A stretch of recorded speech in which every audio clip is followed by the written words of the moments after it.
Bismillah ar-Rahman ar-Rahim. I am Bashir Altaf, and today is the second lecture of research methodology. جیسے کہ ہم نے پچھلے lecture میں بات کی تھی کہ دوسرا لیکچر جو ہے یہ منی لیکچرز ہیں، اور دوسرا منی لیکچر ہے یہ، اور یہ ہے آج کا جو ٹاپک ہے وہ ہے ریسرچ میتھڈولوجی کے اندر جو ہم وہ دیکھ رہے ہیں کہ ریسرچ میتھڈولوجی ایک سسٹم آف نالج ہے جس سے ہم نیو نالج پروڈیوس کرتے ہیں، اور اس کی کریکٹرسٹکس پر ہم نیکسٹ لیکچر میں بات کریں گے وہ کیا خوبیاں اس کے اندر.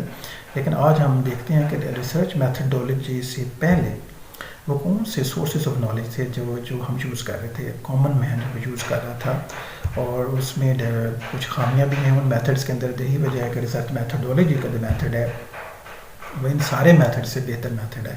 تو آج ہم ان چند میتھڈز میں سے جو لیڈنگ میتھڈولوجیز ہیں وہ ان پر کچھ بات کرتے ہیں. اور سب سے پہلے تو کوشچن یہ ہے کہ ہم اپنے بارے میں کیسے جانتے ہیں، اپنے ماحول کے بارے میں اپنے بچپن سے ہم نے کیسے ہمیں پتہ چلا ہے کہ یہ چیزیں کیسے ورک کرتی ہیں، یا ہم نے کپڑے کون سے پہننے ہیں، اور یہ ڈیسنٹ بیہیویئر کیا ہوتا ہے، یا ہمیں کھانا کیسے کھانا چاہیے تھا.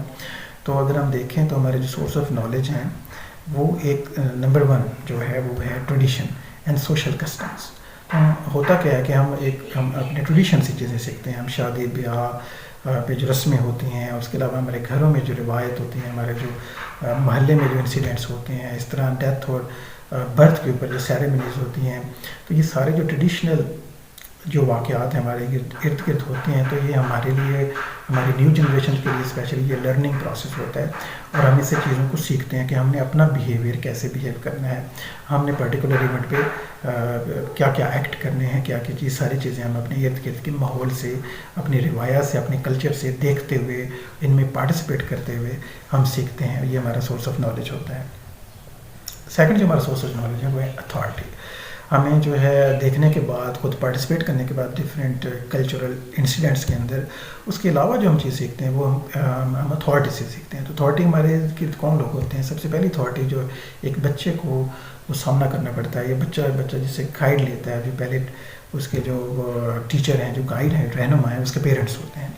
سب سے پہلی اتھارٹی جو ہے وہ پیرنٹس ہیں. اس کے بعد ہمارے جو ہیں ٹیچرز ہیں اسکول اور کالج کے اندر. اس کے علاوہ میڈیا ہمارے پاس اتھارٹی ہوتی ہے. وہ کچھ لوگوں پہ ہم ٹرسٹ کرتے ہیں کہ یہ فلاں بندہ بڑا اچھا کالم لکھتا ہے، تو یہ جو باتیں کرتا ہے اس پر ہم حکومت کے بارے میں، دنیا کے بارے میں اپنے نظریات کو فارم کر لیتے ہیں. اس طرح ہم بیمار ہوتے ہیں تو ہم ٹرسٹ کرتے ہیں ڈاکٹر کے اوپر، حکیم کے اوپر ہم ٹرسٹ کرتے ہیں، یا جس کے اوپر بھی آپ کو ٹرسٹ ہے تو اس کی بات کو فائنل لیتے ہیں اور اسی طریقے کو پھر اپناتے ہیں. اس طرح ہم ریلیجن میں ہم پریسٹ اور مولوی کو فالو کرتے ہیں کہ وہ بہتر اتھارٹی ہیں، وہ چیزوں کو بہتر سمجھتے ہیں. تو اتھارٹی جو ہے ہمارا، اور اس طرح ہم یونیورسٹی میں پروفیسرز پر بلیو کرتے ہیں کہ وہ ہم سے بہتر جانتے ہوں گے، ہمیں بہتر گائیڈ کریں گے. اور اس کے علاوہ بڑے لیول پہ جائیں تو ہم اپنی گورنمنٹ پہ ٹرسٹ کرتے ہیں کہ وہ ہمارے لیے بہتر فیصلے کر سکتی ہے. تو یہ اتھارٹیز ہیں، یہ ہم ان سے سیکھتے ہیں. اس کے علاوہ کوئی ریلیجیس اتھارٹیز بھی ہو سکتے ہیں، ریلیجیس فگرس ہیں، فلاسفرز ہو سکتے ہیں، ہم ان لوگوں پہ بلیو کرتے ہیں. کوئی اور پاورفل پولیٹیکل اتھارٹیز ہو سکتے ہیں جو ہمیں اپنی بات منوا لیتے ہیں، اور یا ہم ان کو فالو کرنے پہ مجبور بھی ہوتے ہیں سم ٹائم. لیکن اتھارٹی کو بلائنڈلی فالو کرنے سے بہت سے نقصانات ہو سکتے ہیں. کیا اس میں پولیٹیکل ریزن بھی ہو سکتا ہے کہ کوئی اتھارٹی ہو سکتا ہے اپنے مطلب کے لیے کام کر رہی ہو، کیا پتہ وہ اپنی پاور اور اپنی ہیجمنی کو برقرار رکھنا چاہتے ہوں. ہو سکتا ہے سسٹم ایکسپلائٹیو ہو، جیسے کہ ہمارے یہاں پیٹریارکل سسٹم ہے، تو یہ ایسے اتھارٹی ہمیشہ ایسے نظام کو آگے بڑھائے گی جس میں فیمیلز کو اتنے رائٹ نہیں ملیں گے، اور ہم اگر فیمیل سے بلائنڈلی فالو کرتے رہیں گی تو ڈیفینیٹلی پرابلم آ سکتا ہے. تو ہمیں ایک ریسرچ میتھڈولوجی کی ضرورت آتی ہے جو ہمیں یہ بتا سکے کہ سسٹم میں انصاف ہے کہ نہیں، جسٹس ہو رہا ہے کہ نہیں. بلائنڈلی فالو کرنے کے نتیجے میں جو بہت ڈیوسٹیشن ہم نے لٹریچر میں بھی پڑھتے ہیں وہ ہے سیلم وچ کرافٹ جو ٹرائل ہے، اس میں بھی اتھارٹی کا مس یوز ہوتا ہمیں نظر آتا ہے. اس طرح نازی کے جو وار کرائمز ہیں وہ بھی ایک اتھارٹی کی بیڈ گورننس ہیں، وہ اتھارٹی کا مس یوز ہے. تو اس طرح کی چیزیں اتھارٹی ہمیں سم ٹائم جو ہے وہ مس گائڈ بھی کر سکتی ہے. جیسے کہ ایرسٹوٹل ایک اتھارٹی کے طور پہ کافی عرصہ مانا گیا، لیکن ایرسٹوٹل سے جب ایک دفعہ پوچھا گیا تھا کہ مردوں کے دانت زیادہ ہوتے ہیں یا کم ہوتے ہیں، یا عورتوں کے دانت کم یا زیادہ ہوتے ہیں، تو اس نے سوچا اور ایک تھیوری لگائی اور ڈیڈکشن ایک کیا، اور اس نے سوچا کہ جیسے کہ مرد معاشرے میں آگے ہیں اور عورتیں ایک سٹیپ پیچھے ہیں مردوں سے ہر کام میں، ہر لیول پر، تو ڈیفینیٹلی عورتوں کے دانت بھی کم ہونے چاہیے.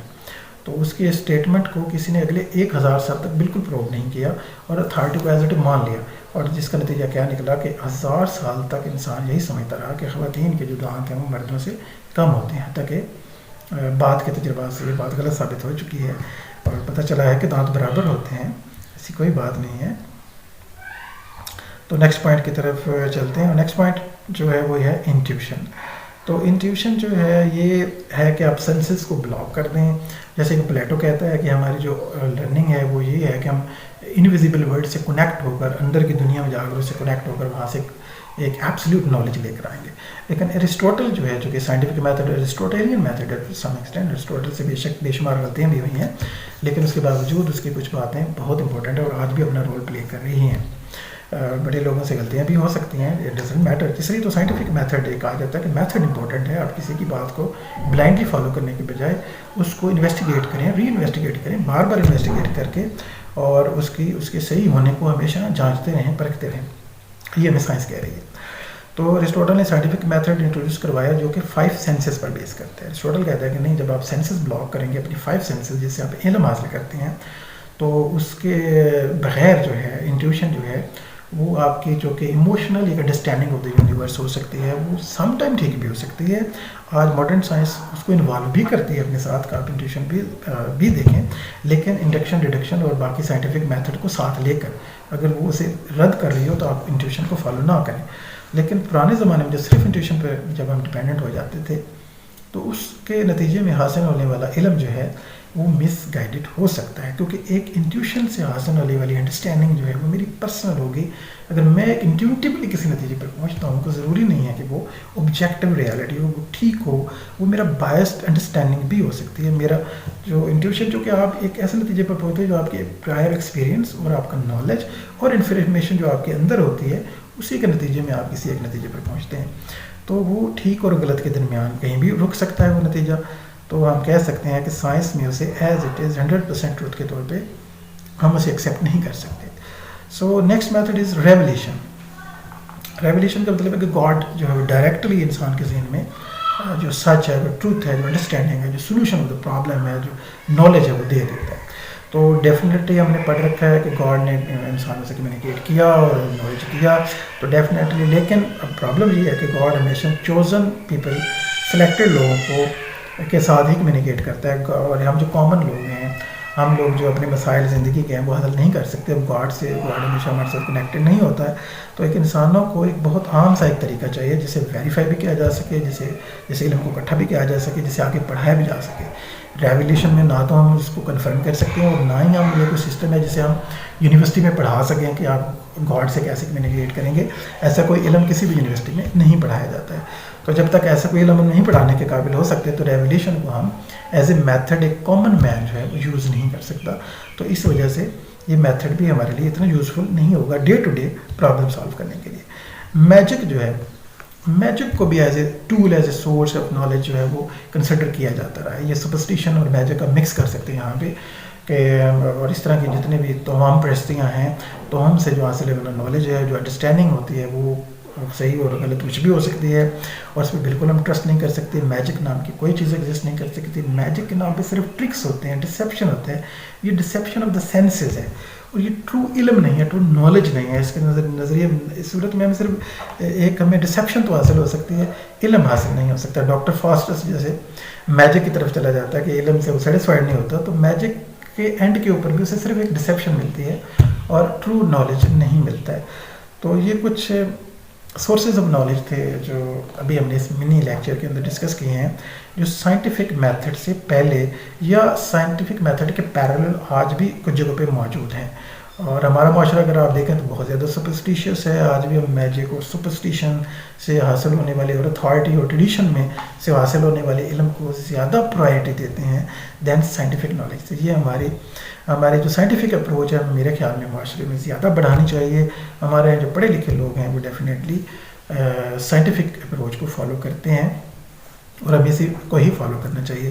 تو یہ آج کا لیکچر تھا. نیکسٹ لیکچر جو ہے، نیکسٹ ٹاپک ہے میری بک کا ٹاپک 3 جو ہے ریسرچ میتھڈالوجی کا، وہ سائنٹیفک میتھڈ ہے. یعنی جو ریسرچ میتھڈ ہے یہی ایکچولی سائنٹیفک میتھڈ ہے. تو ہم اس کی فیچرز اور کریکٹرسٹکس دیکھیں گے اور پھر ہم دیکھیں گے کہ یہ ریولیوشن سے، ٹریڈیشن سے، میجک سے، اتھارٹی اور ٹریڈیشن سے ہونے والے علم کے مقابلے میں زیادہ بہتر کیسے ہے اور کیوں ہے. تو یہ بات ہم نیکسٹ لیکچر میں ڈسکس کریں گے.